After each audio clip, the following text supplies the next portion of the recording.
విద్య ఎంత ముఖ్యమో దేశ అభివృద్ధికి క్రీడలు కూడా అంతే అవసరమని రాజమండ్రి పార్లమెంట్ సభ్యురాలు దగ్గుపాటి పురంధరేశ్వరి అన్నారు. బుధవారం వియల్పురంలో 13.76 కోట్ల రూపాయల వ్యయంతో నిర్మించనున్న మల్టీపర్పస్ ఇండోర్ స్పోర్ట్స్ కాంప్లెక్స్ శంకుస్థాపన కార్యక్రమం ఘనంగా నిర్వహించారు. ఎమ్మెల్యే ఆదిరెడ్డి శ్రీనివాస్ అధ్యక్షతన జరిగిన కార్యక్రమంలో MP Purandeswari, municipal commissioner Rahul Meena ముఖ్య అతిథిగా పాల్గొని భూమి పూజ నిర్వహించారు. ఈ సందర్భంగా ముఖ్య అతిథి ఎంపీ దగ్గుపాటి పురంధరేశ్వరి మాట్లాడుతూ ఖేలో ఇండియా కార్యక్రమం ద్వారా క్రీడా రంగానికి కేంద్ర ప్రభుత్వం విస్తృత ప్రోత్సాహం అందిస్తోందన్నారు. ఈ కార్యక్రమంలో మాజీ ఎమ్మెల్సీ ఆదిరెడ్డి అప్పారావు, అదనపు commissioner PV Ramalingeswar, deputy commissioner S Venkataramana, ఈ మదర్సా అలీ, ప్రజాప్రతినిధులు, క్రీడా సంఘాల ప్రతినిధులు, కోచ్లు, విద్యార్థులు, యువ క్రీడాకారులు తదితరులు పాల్గొన్నారు. ఆదిరెడ్డి వాసు గారికి, కమిషనర్ గారు అయినటువంటి రాహుల్ మీనా గారికి, వేదిక మీద ఉన్నటువంటి విశిష్ట అతిథులందరికీ పేరు పేరున, అదేవిధంగా వేదిక ముందున్నటువంటి సోదరిమణులకి, పాత్రికేయ మిత్రులకి నా నమస్కారాలు తెలియజేస్తూ విద్యార్థులకు నా హృదయపూర్వక ఆశీస్సులు నేను అందిస్తున్నాను. ఈరోజు చరిత్ర పుటల్లో సువర్ణాక్షరాలతో లిఖించబడేటువంటి రోజు. 2 కారణాలు. మొదటి కారణం ఏమిటంటే, ఈరోజు నరేంద్ర మోడీ గారు ప్రధానిగా బాధ్యతలు చేపట్టి 12 సంవత్సరాలు ముగించుకుని 13వ వసంతంలోకి అడుగుపెడుతున్నారు. ప్రజలచే ఎన్నుకోబడినటువంటి అత్యధిక కాలం పరిపాలన దేశానికి అందించినటువంటి ప్రధానిగా నరేంద్ర మోడీ గారు ఇవాళ చరిత్ర సృష్టించారు. చాలామంది జవహర్లాల్ నెహ్రూ గారు బహుశా అత్యధిక కాలం ఉన్నారు కదా అనేటువంటి ఒక ప్రశ్న వేయవచ్చు. జవహర్లాల్ నెహ్రూ గారు స్వతంత్రం వచ్చిన తర్వాత కాన్స్టిట్యూయెంట్ అసెంబ్లీ ఏదైతే ఉందో వారిని నామినేట్ చేసింది ప్రధానిగా. ఆ తర్వాత వారు మొట్టమొదటి ఎన్నిక 1952వ సంవత్సరంలో వారు పోటీ చేయటం జరిగింది. 1964వ సంవత్సరం వరకు వారు దేశ ప్రధానిగా వారి బాధ్యతలు దేశానికి అందించారు, వారి సేవల్ని. అయితే ఈరోజు నరేంద్ర మోడీ గారు 2014వ సంవత్సరంలో దేశ ప్రధానిగా బాధ్యతలు చేపట్టి నేటి వరకు అంతరాయం లేకుండా దేశానికి ప్రధానిగా తన సేవల్ని అందిస్తూ వచ్చారు. 4398 రోజులు జవహర్లాల్ నెహ్రూ గారు ప్రధానిగా ఉంటే, ఈరోజు మోడీ గారు 4399వ రోజు ఇవాళ సంపూర్ణం చేసుకుంటున్నారు.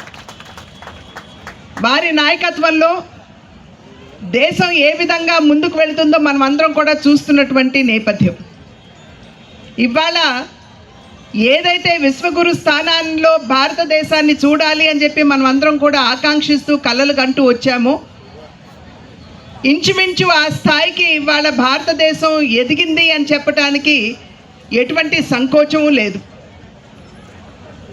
ప్రపంచంలో ఉన్నటువంటి దేశాలన్నీ కూడా ఇవాళ భారతదేశం ఏ నిర్ణయం చేస్తుంది, ఏ అంశం మీద అయినా సరే, ఏ దిశగా అడుగులు వేస్తుంది అనేటువంటి విషయంపై ఉత్సుకతతో మన వైపు చూస్తున్నటువంటి పరిస్థితిని మన ప్రపంచంలో మనం చూస్తున్నాం.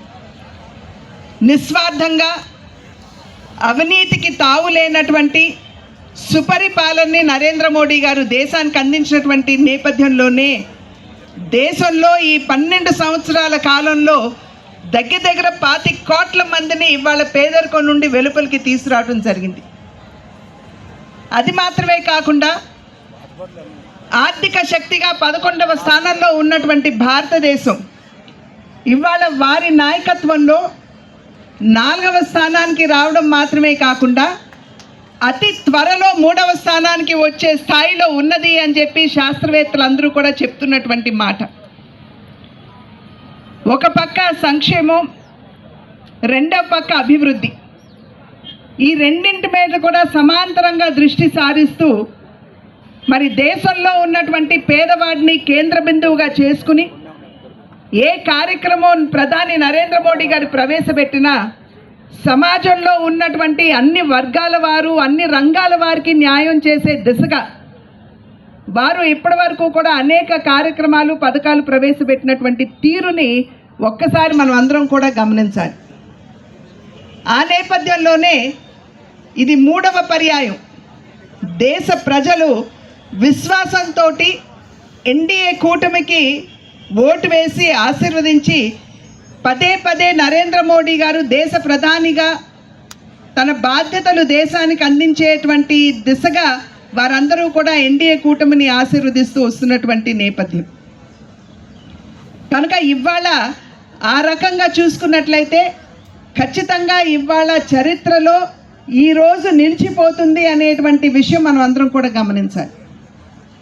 అదేవిధంగా రెండవ కారణం, ఇవాళ రాజమహేంద్రవరంలో మనం ఒక అద్భుతమైనటువంటి ఇండోర్ స్టేడియం నిర్మాణానికి ఇవాళ పునాది వేసుకున్నాం.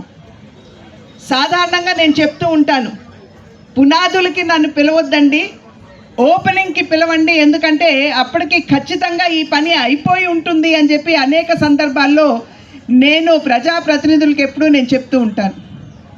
అయితే ఇవాళ శంకుస్థాపనకి నేను వచ్చాను అని అంటే మరి వాసు గారు కూడా ఇక్కడ స్థానిక ఎమ్మెల్యేగా వారు చూపుతున్నటువంటి చొరవతోటి కమిషనర్ గారి సహకారంతో ఖచ్చితంగా ఈ స్టేడియము రాబోయే 7-8 నెలలలో ఇది సంపూర్ణమవుతుందనేటువంటి ఒక నమ్మకం. ఇందాక వాసు గారు మాట్లాడుతున్నటువంటి సందర్భంలో వారు చాలా సవివరంగా వారు చెప్పడం జరిగింది.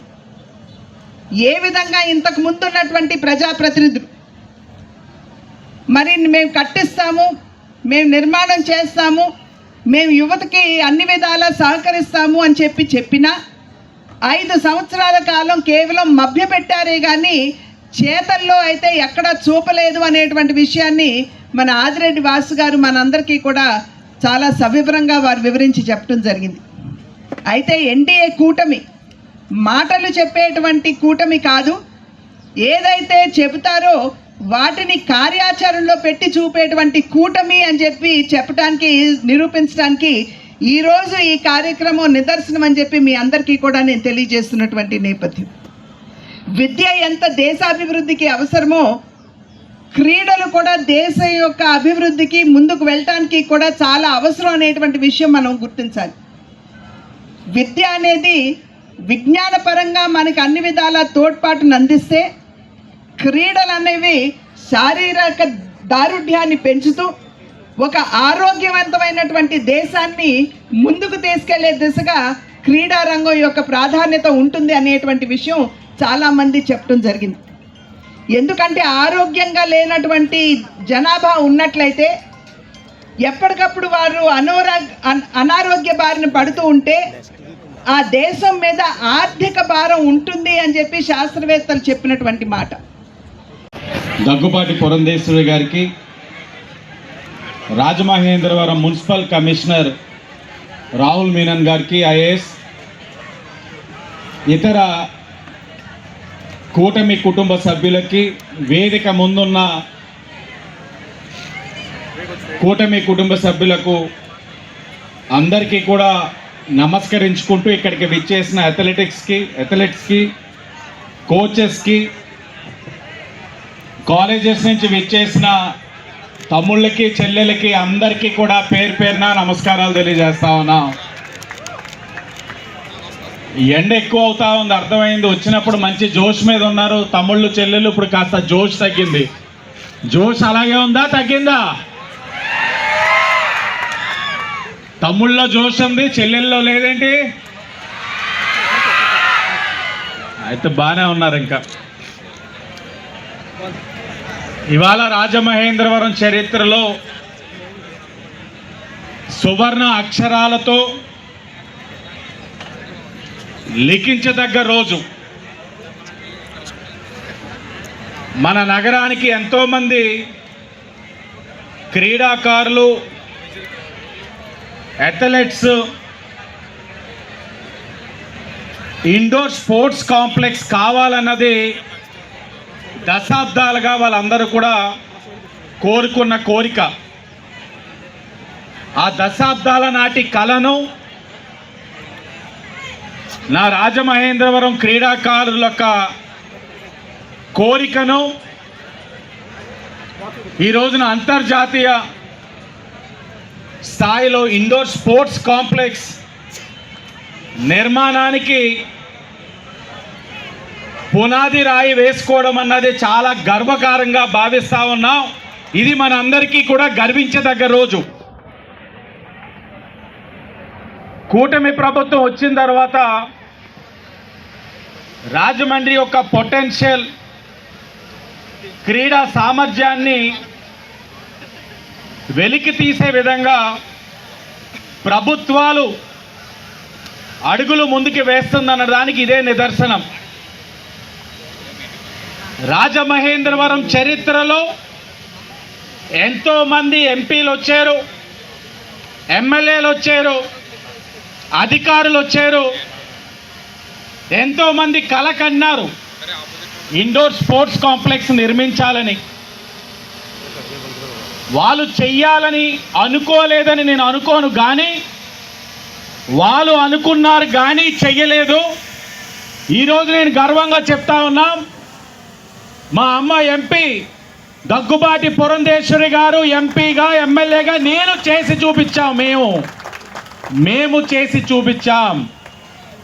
దానికి సహకరించిన కమిషనర్ గారికి, శాప్ చైర్మన్ సోదరులు రవినాయుడు గారికి, కేంద్ర ప్రభుత్వానికి, రాష్ట్ర ప్రభుత్వానికి మనస్ఫూర్తిగా అభినందనలు తెలియజేస్తా ఉన్నాం.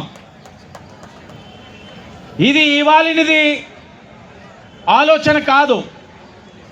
2014-19లో ఆనాడు శాసనమండలిగా ఉన్న అప్పారావు గారు తీసుకొచ్చిన జీవోలు, ఆనాడు ఉన్న పరిస్థితుల రీత్యా తీసుకొచ్చారు.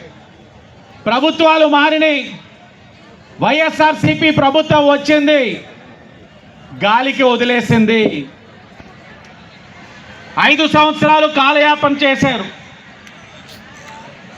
ఆనాడు శాప్ చైర్మన్గా ఉన్న సిద్ధార్థ రెడ్డి కూడా ఇక్కడికి వచ్చి 2014-19లో ఉన్న కూటమి ప్రభుత్వం తీసుకొచ్చిన జీవోస్ని చింపి పారేసి ఇవి ఫేక్ జీవోస్ అని చెప్పిన పరిస్థితులు కూడా గుర్తు చేస్తున్నాం. ఆ వీడియోలు కూడా ఉన్నాయి. సరే, వారు చేస్తానన్నారు, నిర్మిస్తానన్నారు, మాటలు పలికారు, కబుర్లు చెప్పారు, వీడియోలు చేశారు. ఎన్నికల ముందు ఆడుదామా ఆంధ్ర ఉన్నారు ఒక ఆవిడ మంత్రి, అప్పుడులో మంత్రి. ఎవరావిడ? ఆడుదామా ఆంధ్ర మంత్రి జబర్దస్త్ ఆంటీ. ఎవరు? ఓహో, మాకన్నా కూటమి నాయకుల కన్నా మా నెక్స్ట్ జనరేషన్ యూత్కే బాగా తెలిసింది ఆవిడ. జెన్జీ కిడ్స్ మీరు బాగా అప్డేట్గా ఉన్నారు తమ్ముళ్ళు. ఆవిడ వచ్చారు ఇక్కడికే, శంకుస్థాపన చేశారు, శిలాఫలకం కూడా పెట్టారు. అది ఎక్కడుందో కనబడట్లా. కాంప్లెక్స్ కట్టేస్తామన్నారు, కట్టేశారు. ఏమో మీకైనా కనబడుతుందా ఇక్కడ స్పోర్ట్స్ కాంప్లెక్స్? అంటే వాళ్ళ కళల్లో కట్టేశారు. నిద్రపోయినప్పుడు కళలు కన్నారు, కట్టేశారు ఆ ప్రభుత్వంలో వైసీపీ వాళ్ళు. కానీ ఈ రోజున మేము ఎలా కట్టబోతున్నామన్నది మీరు చూశారు వీడియో. బాగుందా వీడియో? మీరు ఫీడ్బ్యాక్ ఇవ్వాలి. ఎలా ఉంది? బాగుందంటే చప్పట్లు కొట్టి తెలియచేయండి. Thank you. చెల్లెమ్మలకి ఇప్పుడు జోష్ వచ్చింది, వెనక నుంచి బాగుందని గట్టిగా అరుస్తున్నారు. ఇంకోసారి అరిస్తే మాకు ఇంకా జోష్ వస్తుంది చెల్లెమ్మలో.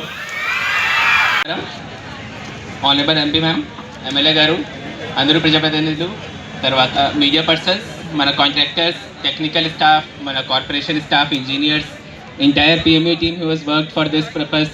ఇక్కడ అందరూ కాలేజ్ స్టూడెంట్స్ వచ్చారు, తర్వాత పేరెంట్స్ వచ్చారు. మీ అందరికీ నమస్కారం. Today is a momentous day. మన సైడ్ నుంచి ఈ రాజమండ్రి సిటీకి ఒక కొత్త ఫౌండేషన్ వస్తుంది. Rajahmundry already is known for city, ఒక కల్చరల్ సిటీ లాగా ఆల్రెడీ పాపులర్గా ఉంది. కానీ ఈ తర్వాత ఇప్పుడు స్పోర్ట్స్ హబ్ లాగా మనము క్రియేట్ చేస్తానికి ఇప్పుడు ఈరోజు స్టార్టింగ్ అవుతుంది. ఈ విఎల్పురం ఏరియాలో అప్రాక్సిమేట్గా 5.6 ఏకర్కి ఇది ఓవరాల్ 3 ఏరియాస్ కలిపి ఒక ఇంటిగ్రేటెడ్ మల్టీపర్పస్ ఇండోర్ స్టేడియంకి ఫౌండేషన్ స్టోన్ ఈరోజు 10th జూన్కి మనం పెడుతున్నాము. ప్రతి ఒక్క పర్సన్కి ఇక్కడే Rajahmundry area, east Godavari region మొత్తం మనము చూస్తే there are so much talented students. ఇప్పుడు కంటిన్యూస్గా some one or other is winning, ఒక కాంపిటీషన్ మీద విన్ అవుతున్నారు. వేరే ఇండోర్ కాంపిటీషన్స్లో కూడా వాళ్ళు విన్ చేసి they are practising in their own level. బయటికి కొంతమంది హైదరాబాద్ వెళ్తున్నారు, కొంతమంది వైజాగ్ వెళ్తున్నారు, కాకినాడ వెళ్తున్నారు, కానీ ఆ తర్వాత ఇక్కడే టాలెంట్ ఇక్కడే ఉంది. మన స్కేట్ బోర్డింగ్ కూడా ఒకలాగా now we're receiving competitions prizes ఇక్కడే వస్తున్నాయి. ఇప్పుడు మన కార్పొరేషన్ పరిధిలో కూడా ఒక శానిటేషన్ వర్కర్ బాలకృష్ణ ఉన్నారు. He's also earning international level prizes. But ఈ అందరి గురించి for all of them we require ఒక ఫెసిలిటీ ఇక్కడే కావాలి. ఈ రాజమండ్రి పరిధిలో మనం ఫెసిలిటీ ప్రొవైడ్ చేస్తే స్టూడెంట్స్ స్టార్టింగ్ నుంచి ప్రైమరీ క్లాస్ నుంచి ఈవెన్ 5 years నుంచి ప్రాక్టీస్ చేస్తున్న వాళ్ళే ఉన్నారు. అలాగా కాంపిటీషన్స్ మనము ఫెసిలిటీస్ ఇక్కడ ప్రొఫెషనల్గా ప్రొవైడ్ చేస్తే డెఫినెట్గా ఆ స్పోర్ట్స్ హబ్కి ఆంధ్రప్రదేశ్కి ఒక మంచి ఐడెంటిటీ వస్తుంది. Rajahmundry city will become A sports hub. ఇలాగా ప్లాన్ నుంచి ఈ ప్రోగ్రామ్ ఇప్పుడు స్టార్ట్ ఇవ్వడం జరిగింది. Overall in this 5.6 acres total 3 arenas ఉన్నాయి. It will include all kind of indoor facilities that including వేరే ఫెస్టివల్ వేరే స్పోర్ట్స్ లైక్ ఫుట్సల్ ఉన్నాయి, badminton, table tennis, volleyball, basketball, ఈ అన్నీ మనము మల్టీపర్పస్ మ్యాచ్ పెడతాము. So same indoor stadium can be use for different sports. ఇప్పుడు అన్ని స్పోర్ట్స్కి ఒక కాంప్లెక్స్, సింగల్ కాంప్లెక్స్లో this will become one of the first in Andhra Pradesh that will be of such large scale. ఈరోజు ఈ అవుట్ ఆఫ్ 3 arenas మనము Arena 2 స్పెసిఫిక్గా ఇప్పుడు ఫౌండేషన్ జరుగుతుంది. This has bin provided by the government of India support. Khelo India government side నుంచి 13.76 crకి మనకి grant వచ్చింది. For this ప్రతి ఒక్క public representative has made a lot of effort. ఈరోజు మనం ఫౌండేషన్ చేస్తానికి actually planning started years before. So MP గారు, తర్వాత ఎమ్మెల్యే గారు అందరూ కంటిన్యూస్గా ట్రై చేసిన తర్వాత, స్టేట్ గవర్నమెంట్ కూడా సపోర్ట్ ఇచ్చిన తర్వాత యాక్చువల్గా ఈ ఫండింగ్ వచ్చింది. So it's a great achievement for the Rajahmundry city that we are able to provide confidently say that ఈ Arena 2కి స్టార్టింగ్ యాక్చువల్గా అవుతుంది. ఈ తర్వాత Arena 2 and Arena 1 and Arena 3 కూడా కంప్లీట్ అయిన తర్వాత this will become one of the largest indoor stadium complex. ఓవరాల్గా ఈ ప్లేస్లో it will become a integrated hub. It will have ఒక central building which will have this multipurpose match so that different వేరే ప్రకారకి మనం sports ఒక ప్లేస్లో organise చేయొచ్చు. Arena 2 has around 4 badminton court అప్రాక్సిమేట్గా మనము అదే అన్ని స్పోర్ట్స్లో చేంజ్ చేయొచ్చు ఇది. So these are multipurpose match. ఇప్పుడు ఫస్ట్ బ్యాడ్మింటన్ మనము ఆలోచిస్తే around 4 courts will be in the Arena 2. Similarly, Arena 1 will have 5 courts and Arena 3 will again have 4 courts. So ఒక్కసారి 13 matches can be played. ఇలాగా మనము facility provide చేస్తే డెఫినెట్గా national level competitions కూడా ఇక్కడ వస్తుంది and it will give a great identity for the Rajahmundry city. ఇలాగ competitions organise చేస్తే it will Boost hour economy also. మనం ఇప్పుడు ఇలాగ కాంపిటీషన్ ఆర్గనైజ్ చేస్తే వేరే ప్లేస్ నుంచి కోచెస్ వస్తారు, వాళ్ళ టీం వస్తారు, అథ్లీట్స్ వస్తారు. So that will also help local economy, అది కూడా గ్రో అవుతుంది. మనము ఈ అన్ని శాంక్షన్ జనవరిలో వచ్చింది. విదిన్ 6 months ఇప్పుడు ఫౌండేషన్ స్టేజ్లో వచ్చాము. Next target is that within a year before Pushkaram ఈ వర్క్ కూడా కంప్లీట్ చేస్తే డెఫినెట్గా రాజమండ్రి సిటీకి అందరి గురించి ఒక మంచి ఆపర్చునిటీ వస్తుంది. In the entire design starting నుంచి complete engineering team has work very hard on this. ఒక్కొక్క పాయింట్ మీద యాక్చువల్లీ అథ్లీట్స్కి ఏం కావాలి, స్పోర్ట్స్ పర్సన్కి ఏం కావాలి, అలాగా ఫెసిలిటీస్ చూసి దే హ్యావ్ ప్లాంటెడ్. ఇప్పుడు మంచి టర్ఫ్ ఉంచితే ఇంజరీస్ రిడ్యూస్ అవుతుంది. So best quality turf will be provided for all the sports. సిమిలర్గా లైటింగ్ కూడా మనము మ్యాక్సిమం స్పోర్ట్స్ ఏరియాలో చూస్తాము దట్ లైటింగ్ అది గ్లేయర్ వస్తుంది. సో యాంటీ గ్లేయర్ LED కూడా ఇన్స్టాల్ చేసి that will also be placed in a proper angle. సిమిలర్గా HVAC సిస్టమ్ ఉంది so that heating, ventilation, AC through out all arena it will be centralized. Any weather, any point of time, day and night, this can work 24/7 throughout all weather conditions. So that is the great achievement that continuously students will have an opportunity to take a practice. దీంతో భాగంగా already ఇప్పుడు other sports ఏరియాస్లో మనం చూస్తే ceilings is a major restriction. ఇప్పుడు ఈ ప్లేస్లో 14 meter హైట్కి minimum ceiling height పెడతాము. తర్వాత